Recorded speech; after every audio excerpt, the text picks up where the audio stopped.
Hello, everyone. Welcome to our amazing panel, our Writing Paths workshop, where we will be discussing the pros and cons to traditional publishing and self-publishing. My name is Alyssa. I am the program deputy at The Word. I am also a children's book author and your host for today's event. The Word is a nonprofit organization whose mission is storytelling for collective abundance. We center authentic storytelling for BIPOC, LGBTQIA2S+, neurodiverse, and disabled communities. Support and connect writers, publishers, booksellers, and readers. We have a little bit of something for everyone that want to explore and build collective models for the literacy ecosystem and hold space for community. Our main programs include the Editor-Writer Program, our Margins Literary Conference and Book Festival, and our Margins Bookselling Month initiative, which also includes our BIPOC Bookseller Award.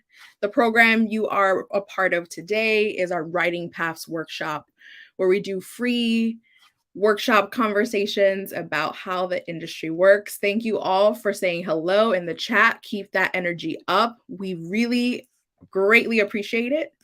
Today, we will be discussing the pros and cons of traditional publishing, and we're going to talk about the differences, the similarities, the challenges, the growing pains, the victories, and everything in between. So please drop your questions in the chat as we go along.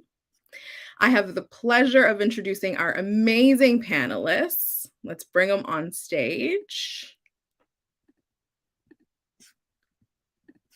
Our amazing panelists meet Acamea Deadwiler, Leslie Penelope, and Luz Maria Mack.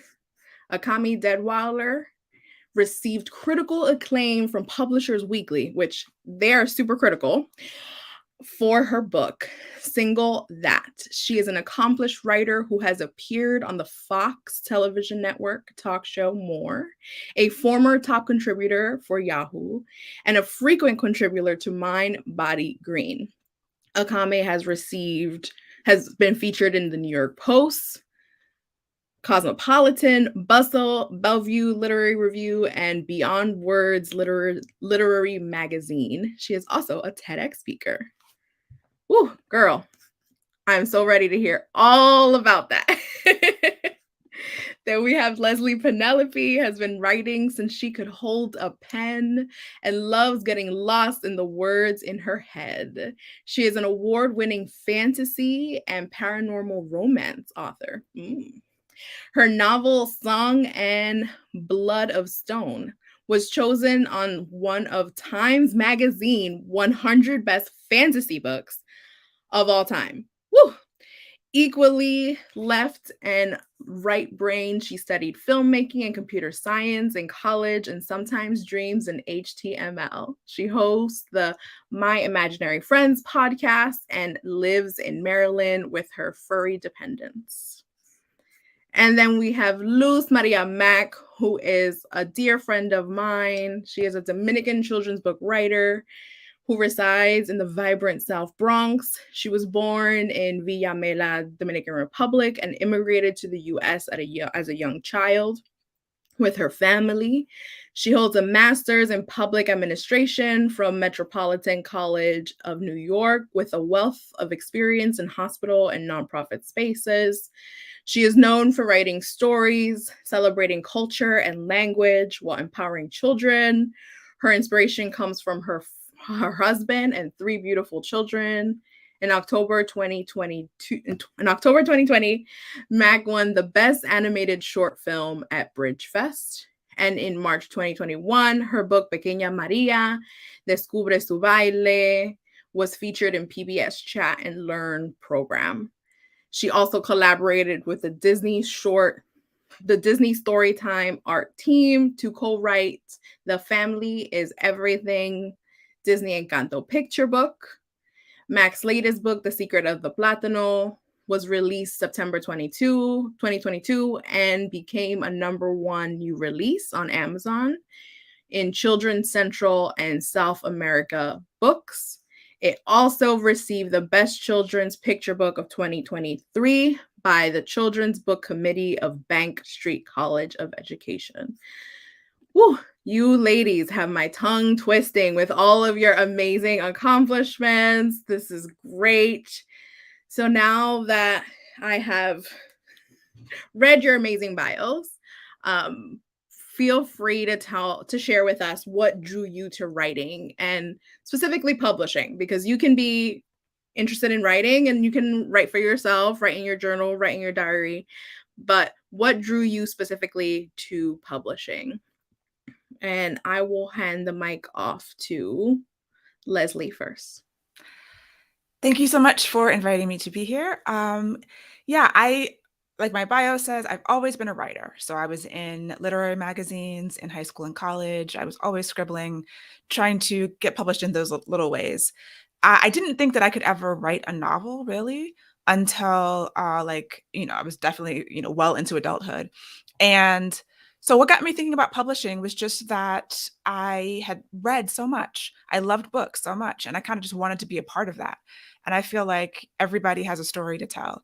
And so the books that were so important to me, the books that changed my life, like I was like, is there any chance I could do that for someone else? I just wanted to put something into the world. And like, as a creative person, like I studied film and I was making films and trying to just put creativity and art in the world and uplift people. And I felt like I could do that with my books and the stories that I had to tell also. So I started as a self-publisher. I started, having that confidence or insanity, whatever it is, to believe that someone else should be reading this thing that I wrote and going through all the steps to make that a reality. Love that. And I personally know Lou, so I know you also got started self-publishing. Anything you'd want to share? Yeah. By the way, thank you for having me here, and thank you for being in the space with these beautiful women who accomplished so much. And just like Leslie said, I was really drawn into writing, but like her, like she shared that she didn't think she could write a book. I had no clue I was going to become a writer. I would just scribble little notes. I would journal, and my inspiration. And I know we had these chats. It came from my daughter. My daughter's, when she was 3 years old, she's half African American, half Dominican. She was accepted into this Upper West Side school where it's a predominantly white culture, and she was the only child that was that looked like me and looked like us. And I didn't know how alarming that could be for a young child, because I worked so hard to get her into that school. So when she asked me to dye her hair blonde, I joke saying every woman wants to be a blonde, but at 3 it was like a little too young. And I think like the part that really triggered me was when I had a conversation with one of her teachers. She said, there's no the way you could help Chloe feel beautiful is just showing her pictures of you as a child, your family. And that's really what made me start storytelling. And then when I tried looking for books that talk about the African American experience, the Hispanic experience, the Caribbean experience, I just didn't see anything. And we're talking about, I want to say 2014, 2015. And then when I started doing my research and saw the numbers, we were only like a small fraction. Like we were just a tiny percent. So self-publishing became more of my route to creating this story, because how can I tell publishers why it was so important for kids to see themselves when we weren't even given a seat and an opportunity? Because I did pitch, but they didn't get it. And that was like the resounding response I received. So when I wrote my book and I saw what it did to my daughter, she started loving her ebony hair. She started loving wearing her afro. She started loving her mestizo skin. And that's all I wanted to do. To me, like that was the goal. I had no idea it was going to lead me to here. Love that. Acamea? That's really interesting. What drew me to publishing was the nature of what I was writing about. So I started writing more as a release for myself, like writing about trauma and healing and things like that. And I was just like, other people could benefit from this as well. So that's what led me to think I should start putting my work out there into the world. I actually started as a sports writer. I was covering the Chicago Bulls for Yahoo Sports. So that was my foray into writing, and then when I started to write about these heavier, more, topics about the human experience, I was like, this could actually benefit other people. And that led me to wanting to publish. And I started with self-publishing like the other two ladies. It's a way. That's what I love about, today's world. No one can tell you what to create. No one can tell you what you can put out there because of these avenues where you can publish things yourself. I think there's drawbacks to that because the very first thing I published, I would be like mortified if someone read it today. Just because it wasn't very good. When I go back and read it, it's kind of cringeworthy. So that was kind of my practice writing that probably shouldn't have been out into the world. But I love that we have that option to where no one can tell you this isn't going out. Like you can choose to do it yourself.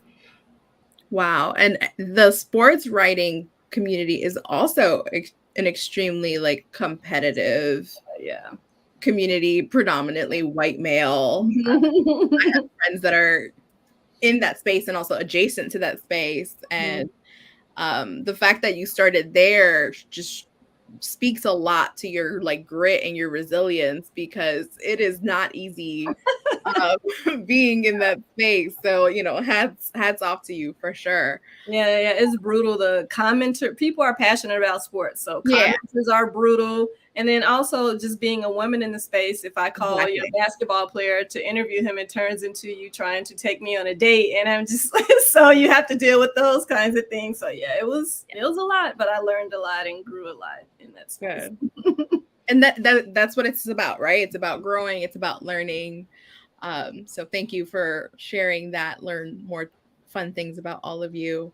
That's great. And so it sounds like most of you started off with self-publishing and then transitioned to traditional publishing. Can you speak on some of the like key similarities between the industries or like your experience in trying both? Because there's a lot of differences and we're always like kind of pulling them apart as like polar opposites. But I think there's more things that they have in common. Anyone could take the question first. For me, I was trying to make my first books, indistinguishable from traditionally published books. So I was trying to go through as much of the same process as I could. So I researched like the editing. So I did, had a developmental editor help me with the content and the story and going through a couple of rounds of that.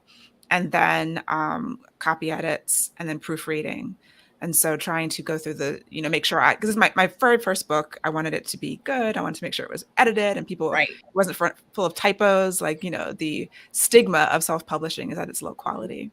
And then all through that process, which took like a year and a half, I was researching cover designers too. And so like I had criteria for my cover designers. I wanted them to have been, I found one who had worked with a traditional publisher and then gone out on his own. So he understood just how it works and what they're looking for. Your cover is an advertisement for your book, but it's not supposed to be art. It's not supposed to be like the most creative, unique thing ever. It's supposed to be like all the other covers, but different because it's communicating what you're going to get inside, at least for genre fiction, which I was writing. My first 4 novels are fantasy. And so, finding a really good cover designer and then all the other research. So the steps, like, it can be very different, but for me, I wanted it to be the same. I wanted to match it to the best of my like budget ability and the best of my knowledge and all of that. And then we're going to talk about budgets later. But, and then, marketing, it's very similar for what I do for my traditionally published books and my self-published books to this day. I'm still have to get out there, find the readers, talk about it. There's kind of a myth that the publisher is going to do all that for you. And maybe once upon a time they did, but these days you're still out there, you're still, marketing, you're still doing all that stuff. Some people buy ads. I don't do that for my ad stuff, but so there's a lot of, there's a lot of overlap in what you're going to do for self and trad. I took the same approach with my most recently published book, the one that was critically acclaimed by Publishers Weekly. That was actually self-published. Thank you.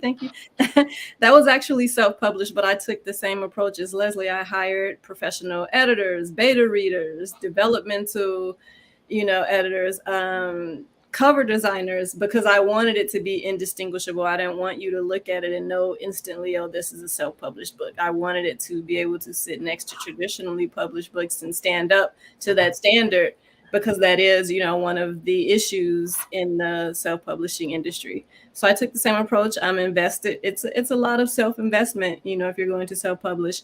That's probably the biggest difference. A lot of personal financial investment. If you want to do all of those things, if you want to make sure it's professional and it's up to the standard, you have to hire these experts to make sure it's up to par. So I would say that's probably one of the biggest differences, is that you're footing the bill for everything.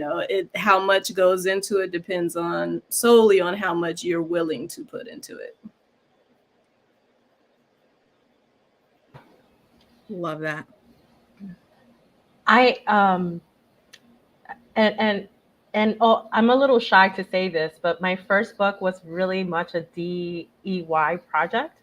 I didn't think I was going to be an author, and it was mostly because it really took place because story time started at home at nighttime by me telling my daughter stories about my family. And it was simple things about me climbing mango trees, to chasing butterflies, to doing things. So I had no experience in this space. And for me to claim I had that experience would be a lie.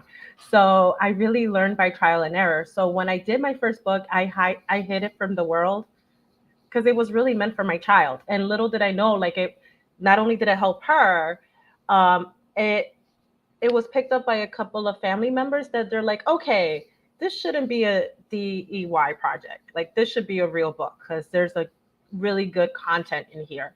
So then I got a little smarter with it, got an illustrator. I had no idea how hard it was to hire an illustrator of color. Like, let me just be real. I had no idea how much self-publishing would cost me. And it's almost like an investment. Back then I would say it's at least $5,000 investment, because you need like an editor, you need a designer, you need an illustrator. Illustrator is going to want money, and it's learning some contracts.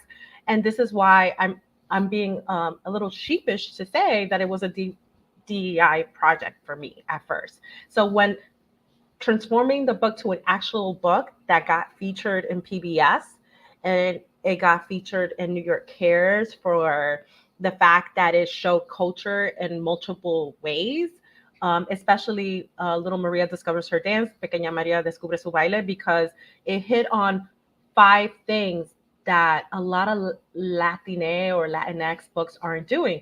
It's showing our mixture of what it is Latino and African American in a story through dance, and that's why it got featured. But before that, I was just a mom trying to make sure my daughter felt seen in the world, and I had no idea all the business side of publishing. And I think that's what it is for me.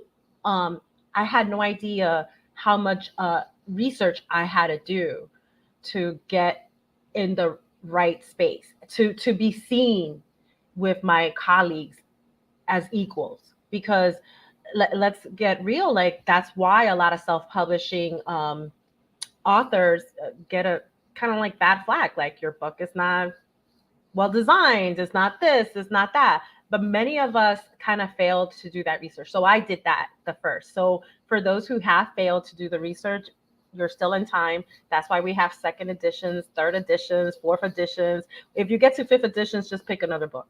But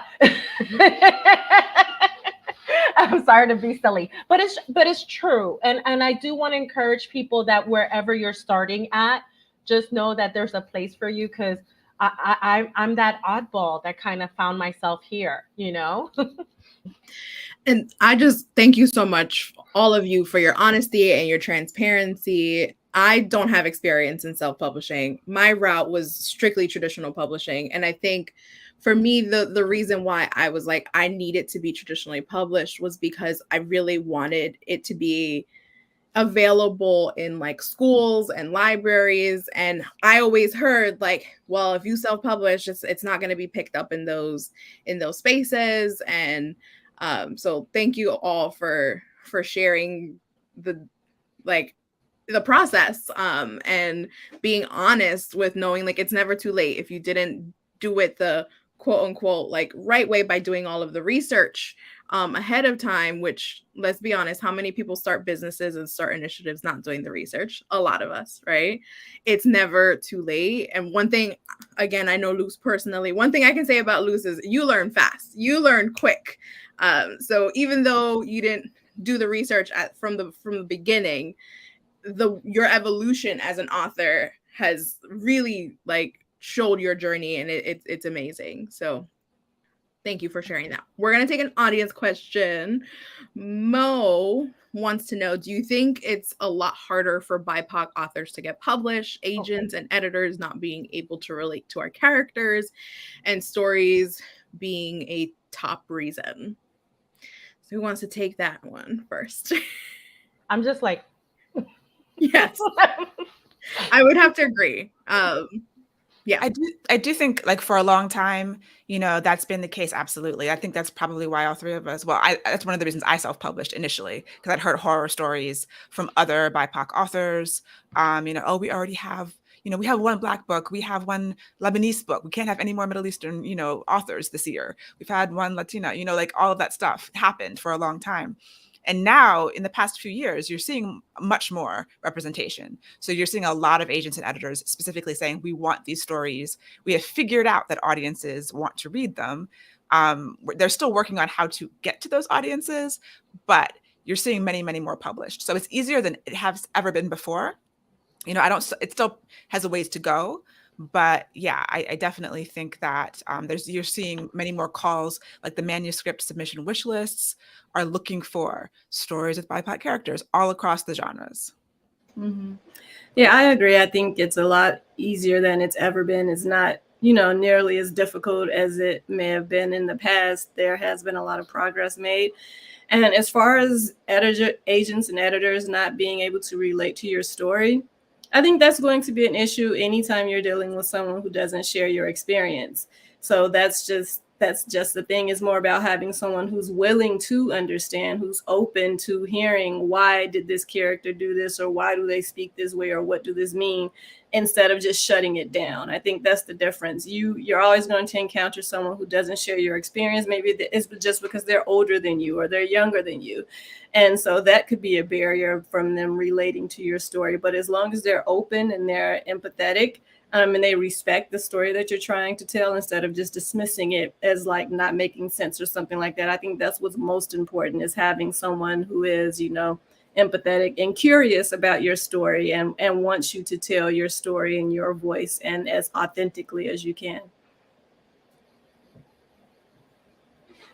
I'm so excited about this question for many reasons, because everything I have written has been like, I don't get it. Like and my latest book that got picked up traditionally, which it was a blessing. And Alyssa, you and I spoke about this in many occasions, that to me, this was like an answered prayer and covered in my grandmother's blessing. But I'll answer this question with two things, echoing what my colleague said. It's true. Anyone that you're pitching a story that didn't grow up with you, that doesn't know you personally, that doesn't know your family or how you think, they're gonna have a tough time understanding it. I think what I've learned in my evolution of becoming a better writer, because I also struggle to say I'm an author, is that how can I explain my culture, my experience in the writing so simple that it welcomes others? And I think that's the challenge being BIPOC, is like we're trying to include someone into our world that might not necessarily have that point of reference, and our words are the point of reference that welcomes people. And one story that I self-published, it's a children's book for older kids. I had an interesting mixed reviews from many publishers, and I'll share it with you. But it ultimately, everyone was like drawn to the story, and it was about a little boy being gifted a rooster and being taught to be a man by teaching the rooster how to fight, like cockfights. And I was trying to talk about toxic masculinity within this story. And I centered it really about Caribbean culture and kind of like really drew the message about toxic masculinity. Everyone said, I really love this story, but I don't know how it will respond in traditional publishing. That was an answer to me that I heard from over 5 publishers. And that kind of told me, yes, we've done a lot of work that we have. We're hearing people of color, we're hearing people of different ethnicities and languages, but maybe we're not there yet for a lot of the different nuances and experiences to be shared in different capacities. So make sure when you're sharing your words and experience, that it also drives that message of what you want to share, and be prepared to hear maybe it's not the right time. It doesn't mean the story's not worth telling. That might not be your person. And that's kind of like my answer for that. Also, I just to finish the story, I ended up self-publishing that book that's being considered for something else. But part of self-publishing is learning through the story and learning and growing as an author. Excellent. We have a lot of really amazing questions in the chat. So what you're all saying really resonates. The last thing I would say about this question, do your research, right? Like whether you are going to self-publish, clearly you have to do the research. If you're going to traditionally publish, you have to do the research, because otherwise you're going to end up in like a rejection cycle of pitching agents and editors that don't resonate with your work. So definitely make sure that you use tools like Query Tracker. You look at agents' manuscript wish lists, and if you see that they are prioritizing BIPOC stories, target those specific agents and make sure that you write a very specific, customized query letter. Agents can smell a like blanket email that you sent out to 100 agents, right? So while I think the difference now is we don't have to prove it as much to the industry that our communities read. The data is there. The data supports that our communities read. But while publishing houses and agents are becoming more open to bringing on BIPOC authors, the opportunities are still pretty narrow. Because agents can only bring on so many clients, and because editors can only bring on so many authors. So you have to make sure that your work really, really shines. And the only way to do that is by doing your research. So that is my rant. And with that, we're going to answer Jasmine's question. If you are self-published, is it hard to get your books into bookstores? It's a really good question. I can start with this. By nature, it is more difficult if you self-publish to have your book in a physical bookstore. You can publish it on all of the online platforms, all the popular ones, Amazon, Barnes and Noble, Thrift Books, wherever you shop online, all the major online booksellers, you can have it distributed through their network. But getting it into a physical bookstore, it is a bit more of a challenge. I think you spoke to this earlier when you said that's why you started with traditional publishing. It's not that I wanted to start as a traditional publisher. I'm with a traditional publisher. I just really didn't know how. Nothing like this space existed to help me understand what I needed to do to get it into traditional publishing. So I just started with self-publishing because it was, easier access. But that is something to think about. If you want your book sitting in a physical bookstore on a shelf, it is more difficult. It's not impossible. It's just a bit more of a challenge. You have to create your own, it's called a one sheet, where you have information about the book. You just have to do a lot of the lead work and maybe even physically go to some of the bookstores and talk to the buyers and try to sell them on stocking your book. It's possible. It is just a little more challenging. Yeah, it does require, you can do it very easily locally, visit your local independent bookstores and get them in there. As far as something like a Barnes & Noble, that's going to be extremely difficult because even now they're shrinking the shelf space. My books, some of my self-pub books are in my local Barnes & Noble because I've done events there. And because my books are available on Ingram, which distributes to the major distributors, which, is another thing that you have to do, because bookstores will not buy from Amazon. So you need to put your books on Ingram, Sother, Baker and Taylor. There's two main distributors that a bookstore can order from. And so since I do events, they will order my books and then they will be there. But if I'm not going around contacting them, going in, I have another author friend who just keeps a huge database of independent bookstores all across the country, and either her or her assistant contacts them. So it is a lot of legwork, and it's, for me, it's diminishing rewards. Like I don't do that work. I don't have the time for that for my self-published stuff. As long as it's available everywhere digitally, I'm happy with that. But if it's really important to you, then just be prepared. No, I agree. First, I didn't have the opportunity to have my books in bookstores. The only bookstore that I knew was going to be a welcoming space was Word Up, which is in Washington Heights here in New York City. And by virtue, my first book reading was at Word Up.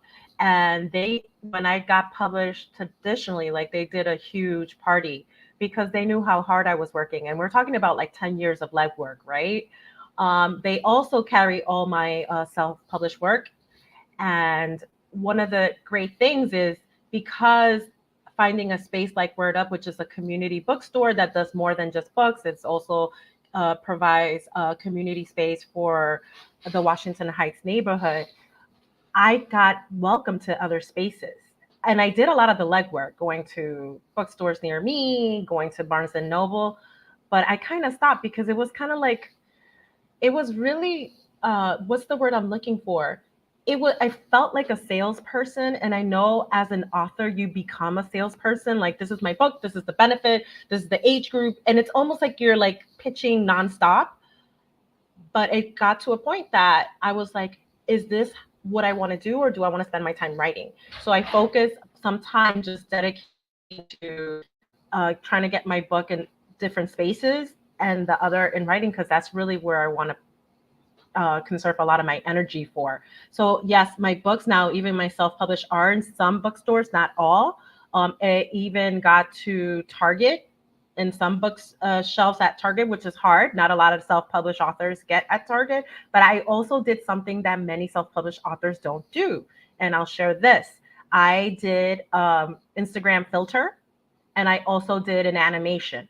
So when the book started getting love in a digital end, it kind of begged for the book. So in this market and in this economy, you have to realize, where is my audience at? And we are more heading to that space. That's why you hear about audiobooks and things like that. So don't only think about getting the books in these coveted shelf space, since, there's not a lot of Barnes and Nobles. There's not a lot of book spaces to hold all the amazing books. Just think about other individuals that will benefit from your book. And one of the reasons I animated was because I wanted to get my books to my country. And in my country, there's not a lot of money. And that was it. Just trying to make sure I share that message. Yeah, I was going to touch on that too. It's nice to see your book in a bookstore on a shelf. So I don't want to discredit that and say it doesn't matter, because it feels good to see your book there. And also, bookstores are making a comeback, especially independent bookstores where people are physically going into stores. But there are even traditionally published books by well-known authors who aren't on bookshelves in stores that I've had to order online and had to, go and pick it up once it came in.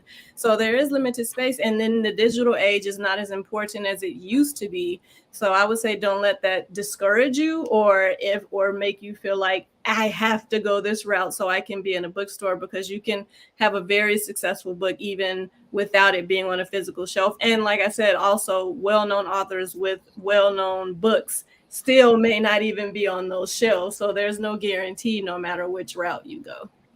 Thank you so much for saying that, because that's exactly what I was going to say. Like, even traditionally published authors are not necessarily featured in every single bookstore, right? So one thing that we do here at The Word is we have something called Margins Bookselling Month, and we highlight bookstores owned by our community, right?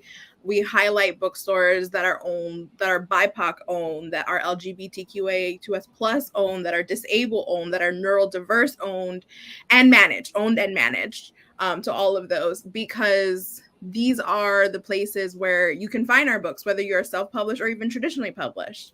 My book that came out, Platanos Are Love, got a really teeny tiny order from Barnes and Nobles, traditionally published, but independent bookstores showed up for me, you know? So you have to know where to find your audience. And that's one of the challenges, whether you're self-published or traditionally published, because even in the traditionally published space, a lot of editors and publicists and marketing agents, they haven't targeted our audience before, so they don't know how to do it effectively in a lot of ways. So yes, thank you for sharing that. Like, don't automatically think that just because you're traditionally published, your book is going to end up in every bookstore. It is not. Um, and to just make sure that we answer Jasmina's question completely, the distributor is Ingram. If you go to an independent bookstore and you send them your Amazon link, they're not going to buy your book off Amazon because they're not going to make any money that way. But if your book is available through Ingram, then they can order it and they can make money, which is important to them as businesses. Okay, now we're going to move on to the next question. Khadija asks, can anyone address how BIPOC creatives do or don't get supported by the publishing professionals for their long-term success? And I feel like we started meandering in this direction, so this question is very timely. Anyone can address it first. I've been very lucky that I've been at two different traditional houses, big five houses with Black women editors. And so that's been a really good experience. But I think it's across the board. You know, I think that every author has issues getting the support that they want from traditional publishing. If you think about an editor at one of these houses, they work so many hours. Like, you know, they have so many duties other than editing your book. They're acquiring, they're in sales meetings. You know, I know my editor reads at night and on the weekends. She actually just reads the manuscripts. You think that's their whole job. That's not their whole job. That's a tiny part of their job. So I don't know that you should support. I mean, that you should expect this support from them. Your agent is really there to support you if you have an agent for your long-term success. That's kind of their job. And an editor will kind of pay lip service, like, oh, we want a long relationship with you, blah, blah, blah. But, you know, that can, you know, take it with a grain of salt because there's a lot else going on. So I think that you should put in place communities to help you do that. You know, having a community of other writers, whether it's a critique group or I have a mastermind that I started with other authors, and we meet every week and we discuss our business and creative challenges. Put that into place for yourself, because I don't think expecting it from them is going to be very realistic, you know. Yeah, I agree. It's across the board depending on where you go, especially if you go to a large publishing house, even if you have, you know, someone from your demographic as your editor and publishing your book, they still have many other clients, they still have many other jobs. I think of a writer, Hanif Abdul Rakib. He's, you know, super popular. He's been blowing up, and he just took on an editing position with Tin House. But still, he's a very busy writer. He has his own writing to do. He has his own events to attend. So while he may be your editor, he's gonna, I'm sure he gives it the attention, you know, and care as much as he can. But you do have to understand that no one is going to be able to be 100% focused on you all of the time for your entire career. So I think, like Leslie said, it's about finding people who you feel have your best interest at heart. You want them to be accessible, of course. You want to feel like they care about you and your writing, of course, but you can't expect anyone to be able to just, you know, hold your hand through the entire process. A lot of it you're going to have to do yourself. I know a writer who was published by like Penguin Random House, a huge house, and she thought she was just going to sit back and they were going to do everything. And it was like, no, we have a bunch of other clients who are going to, you know, put you out there and market you as best we can, but you also still have to do some of that work. You don't get out of doing the work yourself either.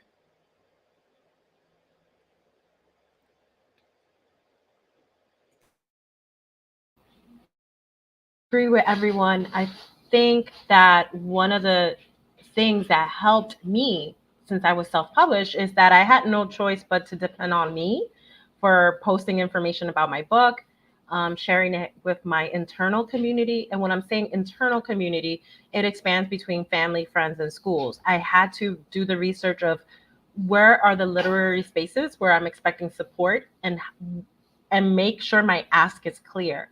Because as a creative myself, I want to make sure that the support is tangible. So I would go to spaces saying, like, for example, I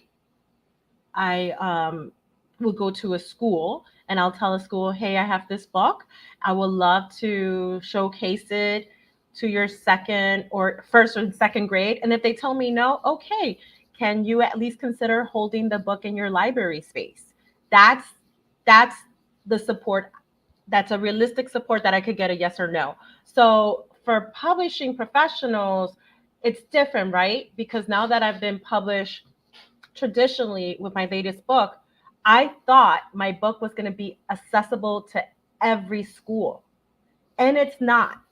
So knowing that, that means that it is you, right? So what I concentrated on the schools that my children attended, and then I kind of expanded out. Also, another research that needed to be done on my end, and this is very much on my end, is that New York City public schools and Washington, D.C. public schools and Texas public schools and Miami public schools all have different, beautiful, convoluted processes that are determined by what we call librarian curriculum. So we need to know, what is it that our kids are learning? Back then, we used to be focused on when the kid is in first grade or second grade is learning their sight words, which are like the first 100 words. So you had to be very good at selling your book. My words had this many sight words. Like, this is why you want this book. And I know that sounds very kind of like, okay, you're giving me too much information. But imagine a publisher now has all these amazing authors and has this extensive catalog. They do have access to school systems, but not every school systems. The school systems really don't work with publishers unless, like New York City, for example, they have an in-house publisher. I discovered that like 6 months ago. So for people that are in the children's book space, that's something that we should kind of like talk about, right? So that's one level of support that many kid book writers will love, that their books is accessible in the school space. But that's kind of hard. And then the other level of support that I know was a big shock to me was the marketing piece. I think the most realistic approach is like, how will my book be rolled out in the first 6 months that it's out? And how will my book be celebrated when it hits a birthday? And how will my book be featured in certain months? And I'll give you an example. My book, The Secret of the Plátano, El Secreto del Plátano, was only featured in Hispanic Heritage Month, me being Hispanic of Dominican descent and Dominican, right? But also it was featured in like, what's it called? I'm sorry, I'm thinking in Spanish. Earth Day, you know? So, or for Caribbean celebration, right? Month here. And so those are 3 different holidays that I knew I could receive that support. But outside of that, that was me being like, hey, Christmas is coming. Make sure you share my book. So we kind of need to break down the types of support we could expect from ourselves, from our groups, and then from publishers. And that's the way I've been approaching it. Awesome. It's also why organizations like The Word exist, right? Yeah. They're we work with authors, we work with writers, we have the mentorship program that pairs aspiring authors and agented authors, published authors, through a mentorship program that they get to work with an editor. You know, it's why we work with bookstores, specifically Margins bookstores. It's why we host panels like this, because in my opinion, and in the opinion of The Words, we don't get as much support. So we had to create these communities for ourselves. And so, Leslie, what you did and create that mastermind, that's beautiful. That's amazing. I'm also part of Kidlit in Color and Las Musas, which are communities of authors. And we work with each other to help each other promote our books, because we're not always getting that support from the publishing industry, because they have too many clients sometimes. So yes, definitely take a look at all of our programs, learn more about what we offer, because we work with everyone in different ways that make sense to the specific communities that we work with. Okay, we have 10 minutes left, and we have 2 more really great questions in the chat. So if everyone can just kind of like condense their answer and give like the Spark Notes version, that would be amazing, so we can get to both questions. Bridget, I'm not even going to read it. You guys can read it and just jump on in. Let's talk about what specific research you had to do. I'll just say quickly, for research, whether you're trad or indie, reading books that are from authors of your background, seeing if they're agented, who agented them, who published them, who do they talk about in their acknowledgments. If you're self-publishing, I found lots of editors, indie editors and indie cover designers, through looking at acknowledgments, through researching the books that exist. And yeah, everything's online. We mentioned Query Tracker before. Publishers Marketplace is a paid website that has all of the traditional pay for a few months to get that research of who's publishing what the deals are. You can get information about the industry that way. And Yeah, I agree. Just research whatever is important to you. It's not like you have to sit and pour through loads of information that doesn't matter to you. But if something is important, whether that's having a woman as your agent or editor, or what types of books this publishing house has put out before, I'll go and look at previous releases and see how well they did. Like, that's interesting to me. So just figure out, your top things that are important when making your decisions, and research those things.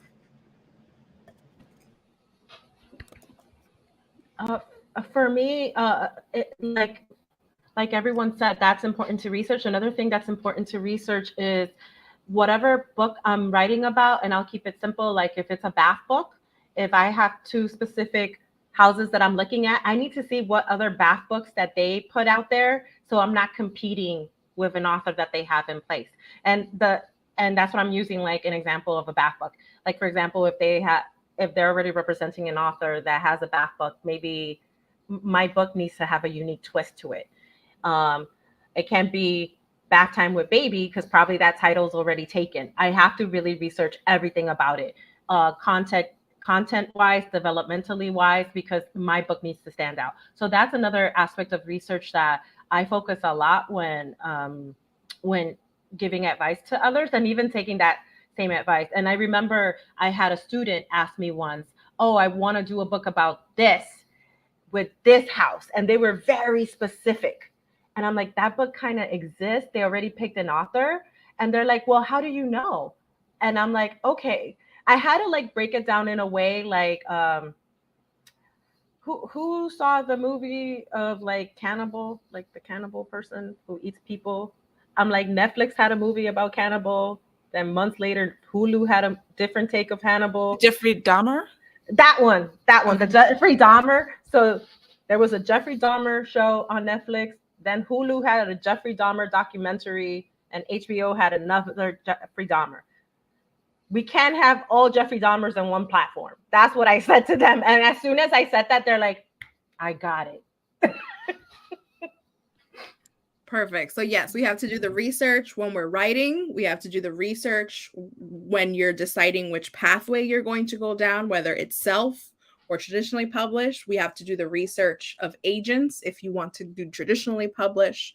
And definitely, if you are self-publishing, do the research on how to get on Ingram Spark, because that is how you can get your books more widely distributed. So in every step of the way, there is a research component. A good place to start, I did put it in the chat, but I'll share it here, is we have a resources page on our website. So definitely check that out. All right, we have our last question. We're almost there. You guys are amazing, seriously. Oh no, we have 2 more questions. We'll see if we can get to the very last one. But here, how can you distinguish whether rejections are predominantly occurring because the margins for entry is still narrow for BIPOC, or because the work itself may need substantial revision? I think you can You can ask, number one, if you get a rejection, maybe ask for a thoughtful response and say, ask what the reason was. And if you do need substantial revisions, or if the writing they feel isn't up to par, most will tell you that. If they take the time to respond to you, they'll usually follow up with any additional information they can provide if you ask. It's difficult to know. No one's gonna come right out and say anything that's controversial or that could paint them in a bad light. But if you just ask, like, what did you think about the work, or could you give me more insight into why? I think most, like I said, if they took the time to respond to you, because that's another thing, not all agents or publishers, anyone, you may not even get a response. So if someone takes the time to respond to you, maybe just follow up and ask for more information on why they rejected it, if they rejected it. And they should be, most of them I found will be forthcoming with more information that will help you determine what you need to do, or if you need to work on your manuscript a little more. Yeah, I would say that, if you get a response, that's amazing, because it doesn't happen very often. If you have beta readers or critique partners, you really, I mean, obviously you're putting forth your best work. You're not giving your first draft. You're not submitting that. So if multiple people have read it, and people that you trust, people who read a lot and can, they don't have to be professional editors necessarily, but they do have to be able to say more than, oh, I loved it, like give some reasons. So you're putting it through its paces. But a lot of times a rejection based on, they know that they can't say, oh, I can't relate to this anymore. So they might couch it in, the craft is not up to par. And that's going to be subjective. So does that mean your craft isn't really up to par, or they couldn't relate to your brown people heroine or hero? You're not going to know, really. So just do everything that you can do to make sure that your craft is the best that it can be. And it's always going to be improving. Like, I've been publishing a long time. I'm still working on craft. And keep submitting. If you get rejected, at that point, it doesn't matter. Somebody, if it's meant to be published, someone will love it, and you can always self-publish it. And even like books with poor craft, if the heart is there, readers are forgiving. Like, we all know 50 Shades of Grey was a juggernaut and the craft was not amazing, but something in those books people loved. They looked past all the craft issues. So there's that too.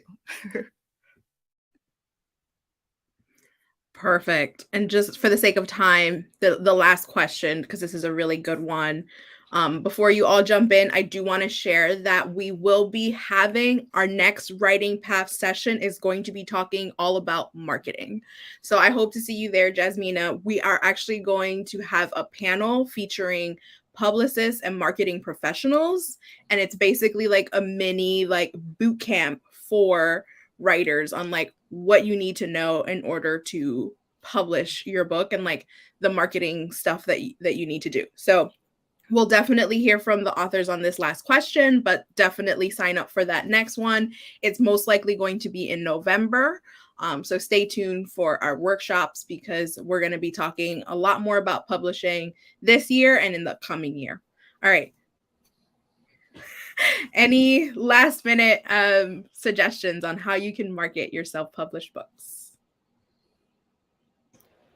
I did a lot. That's a lot of reason why, but it paid off. That's why it did so well. And Publishers Weekly, reviewed it, and now it was featured in Cosmopolitan and all of these things.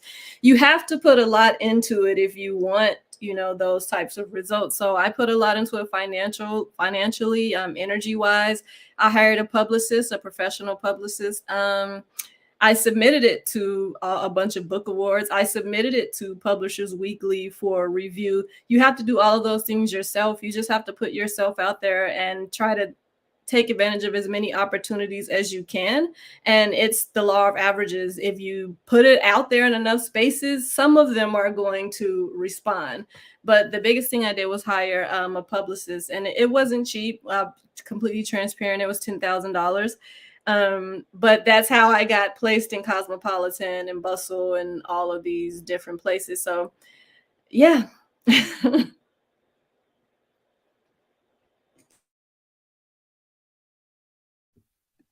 I would just add that using pricing, so sales, running sales. I wouldn't say all of your books have to be 99 cents, but if you're in Kindle Unlimited, or even if you're on wide and all the distributors, you can use pricing. There are all of these newsletters, email newsletters that you advertise sales to. So you've heard of BookBub. That's very expensive, but there's a lot of other ones. There's something called promo stacking. So when you run a sale, you buy ads in a lot of these newsletters that go out to readers, and hopefully you have more books that they can buy afterwards so you can make more money, but it gets it in the hands of lots and lots of readers. And then, posting on Facebook groups for readers, running, Amazon advertising, Facebook advertising, these things cost money too. There's also group promos. You should have a newsletter. You should have an author newsletter even before you publish anything. And then you can do newsletter swaps, which means another author says, oh, this person has a book, and then you promote your book in their newsletter. Even if you only have a few readers, you're introducing your book to people who don't know it before. So there are websites like Story Origin and Book Funnel, I will try to put those in the chat, that allow you to do the newsletter swaps. And those are other kind of low cost or, cheaper things that you can do that can help you get the word out. So many good gems in there loose.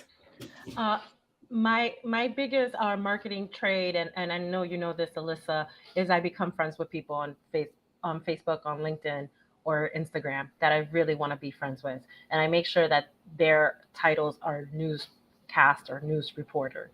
And I've become very, very good friends with a lot of them. But besides that, you could also sign up for something called Help a Reporter Out. Harrow, I think it is. It's a good one. Sometimes they do ask for books, not very, but it's a very slim chance. But also knowing to network up and network across is really important. To me, that's been how I've gotten a lot of my work across. And that's how I even got featured on PBS, just becoming friends with people and letting them know about my work. Don't be afraid to share your work, even with someone on the bus. Oh my goodness. We're going to have to do a 2.0 because I had all these questions lined up talking about the money and the cost, and I was going to get in. We were going to peel back that curtain, but I literally had no time to ask any of my own questions because you were all super engaged and had amazing questions. So we're going to figure out how we can do a 2.0 for this, and then also definitely stay tuned for our marketing writing pathways that's going to happen in November. Thank you all so much for joining us today. And thank you to our amazing panelists. We appreciate you and are so grateful that you got to spend time with us today. For writers, booksellers, and book lovers in the room, we have many resources, which I shared in the chat, for you to be sure to visit. So if you have any questions, feel free to also email us at info@thewordfordiversity.org. I'm going to pop that in the chat as well. I'm also going to share a form because we want to hear from you as I continue to work on these writing pathways workshops. We want to hear from you what you want to hear from us. This panel came out because people were curious. They wanted to know, they're like, ooh, I don't know. Should I self-publish? Should I not? Should I traditionally publish? Should I not? And that's why we're delivering this for you now. We saw there's a lot of interest in learning about marketing. So that's why we're doing that. Yes, 2.0. Okay, see, we're listening. We listen to our community here at The Word. So please fill out that form so that we know what you're interested in, because all of our programs are built collectively with our community. We also cannot run these programs without our community support. We are committing to ensuring that these events remain free and accessible. So if you are able, please donate and support The Word. We also pay our panelists, not a ton, because, we're a nonprofit, but there are so many organizations out there that do not pay for our panelists for events like this. So please contribute and donate if you are financially able. Thank you for being in community with us at The Word. We hope to see you again soon. Bye.